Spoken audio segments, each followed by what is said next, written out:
All human beings need to feel needed, men more so than women, because men can't seem to justify their own existence. So unless they're needed, useful, productive, making a difference, they can't tolerate their own being. A man, when he gets married, needs to know that he is useful, necessary, important, that he is needed. So the worst thing a wife can say to her husband is, "Never mind, I'll do it myself." Anything the husband offers, accept it graciously, give him credit for it, even if it's not exactly what you need from him. But if you accept what he's giving, then you can move him to what you really need from him. But if you reject what he's giving, he'll quit. You emasculate him. The worst thing a wife can say?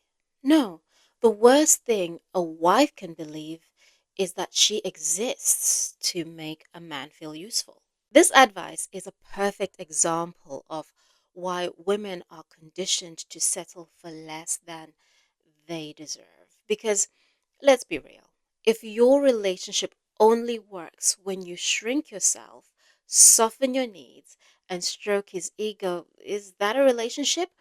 Or is that emotional labor disguised as love?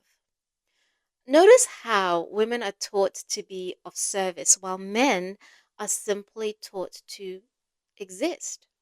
The entire setup conditions women to prove their value in relationships while expecting nothing in return.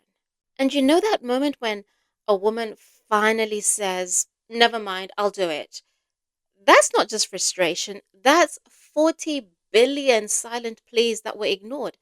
It's the cycle of asking, reminding, being met with resistance or a sigh so heavy it could alter the weather. Or worse, he finally does it, but in the most half hearted, incompetent way possible, just to make sure that you never ask again. That's not just laziness, that's conditioning.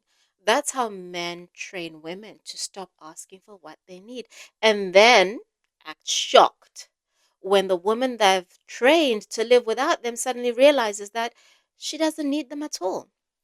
And that's when you hear, "I don't know where the divorce came from." So let's try this from a perspective that makes your womanhood unbound. Instead of worrying about whether he feels useful, ask yourself, does he show up for me in the ways that actually matter? Because the moment you start valuing your needs over his comfort, the relationship dynamic shifts. Either he rises to meet your standards, or you realize he never planned to meet them in the first place. A healthy relationship isn't built on making him feel like a man. It's built on mutual respect and emotional reciprocity. Stop carrying the weight of his validation on your back because the moment you put it down, you'll realize a man who needs you to shrink will never stand beside you as your equal. And that's how you keep your womanhood unbound.